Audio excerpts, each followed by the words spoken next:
Good morning, St. Mary's. It's Core. And I'm Kames. And hopefully you guys are having a fantastic Friday. We're approaching the finish line on a couple things. First off, there's only 2 more weeks left in the trimester. And after that, only one trimester left in the year, so make sure you guys are finishing strong and working hard. Kames, take it away. Well, first off, with student life, we continue to look at our Black History Month with the spotlight on the educational and legal icon, Sadie Alexander. Here's Inclusive Communities' Alex with more information. Sadie Tanner Alexander was the first African American to receive a PhD in economics in the United States and was the first woman to receive a law degree from the University of Pennsylvania Law School. She was the first African American woman to practice law in Pennsylvania, following in her father's footsteps. She was the first national president of the Delta Sigma Theta sorority, serving from 1919 to 1923. In 1946, she was appointed to the President's Committee on Civil Rights, established by Harry Truman. She was the first African American woman appointed as the Assistant City Solicitor of the City of Philadelphia. She and her husband were both active in civil rights. In 1952, she was appointed to the city's Commission on Human Relations, serving through 1968. She was president of John F. Kennedy's Lawyers Committee for Civil Rights under Law. In 1979, Jimmy Carter appointed her as the chair of the White House Conference on Aging. She served on the board of National Urban League for 25 years. Well, thank you, Alex. And guys, make sure you join us tonight at 5 p.m. for some laughs and friendly competition during our Friday Family Fun Day. Make sure you grab a family member or a friend to join student leadership tonight, participating in some class-run games and activities, as well as the chance to win a bunch of prizes. We will see you guys there. And guys, you don't want to miss out on the annual Student Choreographer Showcase next Friday, February 26th at 6 p.m. via Zoom. It's going to be featuring dance pieces inspired by this trimester's The Social Activism Project, as well as introduction by intermediate dance classes, in addition to a few special guest performances. Please support our talented creatives and performers and stay tuned for special announcements for this event in the coming week. That's right, guys. Please look forward to it. And for anyone who'd like to participate in Operation Rice Bowl this Lent, Ms. McCormick has the cardboard rice bowls in her office in the sacristy. If you would like one, make sure you simply drop by the sacristy on any Tuesday or Thursday between 10 a.m. and 3 p.m. At the end of Lent, she will be sending all of the donations to provide rice to those in third world countries. This Lenten season, let us remember to do our part to help those less fortunate than ourselves. If you guys are wondering where the sacristy is located, make sure when you get to the chapel and walk through the gates, look to your immediate right and it will be right there. And if it's Friday, that means it's time for things that make you go, Here is St. Mary's very own Mr. Riccardi and Ms. Walton. Take it away. Beep, boop, boop, boop, boop, boop. Ring, ring, ring, ring.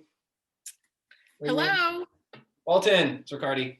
Riccardi. I've been looking forward to your call. Yeah, and I just have so many questions. I was thinking about last week and just everything that you've been telling me about Black History Month, and I've just learned so much. But I'm curious, is there any kind of food or celebratory foods that people eat during this month? Is there anything connected that you can tell me about?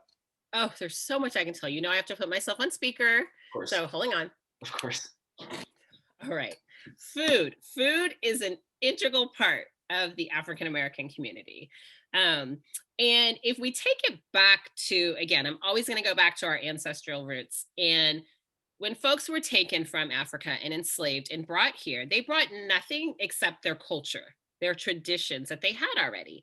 So when they got here, they were often given things like chicken. Those were the only things they were allowed to kind of tend to and keep. And so they would keep them and eventually use them as their meals. They also, some folks were forced to be cooks for their masters, and so they would cook the food for them. And so one of the traditions that they brought was frying chicken. Now, fried chicken can be seen a little controversial for some folks because of what has happened with the stigma with that. But in West Africa, frying chicken with palm oil is a quick, easy, and palm oil has seasoning in it, a way to cook chicken. And so they brought that technique with them. Now, their owners would also give them flour and other seasonings. And so they would want to spice it up so that it would taste good. And it became this delicatessen, right? And so their masters really liked it. Additionally, on Sundays, like after they would have their services, often in the woods, because they wouldn't give them places to really come together and celebrate, they would go back and have good big meals. And the things that they gave them, as I mentioned, chicken was something that they were allowed to keep. And so they would fry chicken, because they would give them a whole bunch of lard and chicken, and they would give them greens and black eyed peas. And these were things that they knew how to cook because they grew in the Gold Coast. And so it would be this big celebratory meal, right? And so it's something that has then stuck with the African Americans who are part of the diaspora in the South. Now, it has also been a little bit controversial because it became synonymous with enslaved Africans, and so who were here in America. So there have been a couple of controversies. For example, when Tiger Woods won the PGA, someone made a comment that, oh, we're going to have, or the PGA Masters. I don't know a lot about golf, but I don't know the name of the tournament. But they said, oh, is he going to serve greens and fried chicken? And it was like, hold on. Are you saying that to diminish or make fun of?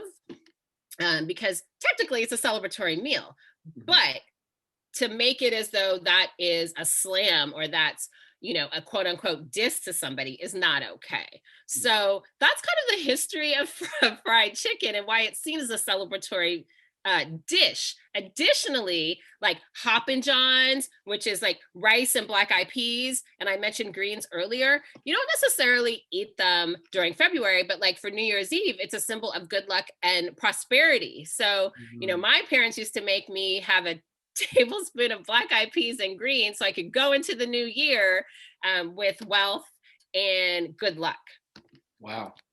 I had no idea that food would be used as a tool to bring people down, despite the fact that it's a delicious food everyone loves. Like, who doesn't like fried chicken? They're like lying to you. I mean, but it's interesting, right? Because when you're African American, if someone says, do you like fried chicken? You bite your fingers for a minute to say, are they going to think something about me because I like fried chicken? Right. Versus like, everybody likes fried chicken, one.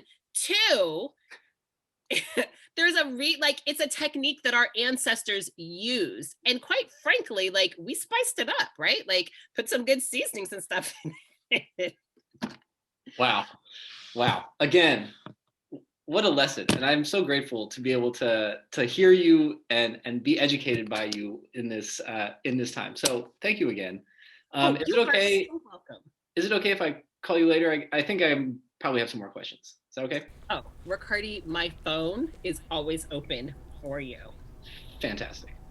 Well, until next time. Bye. Bye. Well, thank you, Mr. Riccardi and Ms. Walton, for another banger episode. Jumping right into the birthdays today, we'd like to wish a very happy birthday today to Haley Vines and Lennon Suffin. And this weekend to Anya Gibson, Marlon Jones, Tylee Cho, and Dylan Yoshimitsu. Happy birthday to you. Happy birthday to you. Happy birthday, happy birthday, happy birthday to you. Well, thank you, Jordan, and thank you guys for tuning in. Have a great day, St. Mary's, on this Friday, rainy day. Have a great day. Have a fantastic weekend, guys. We will see you guys next week.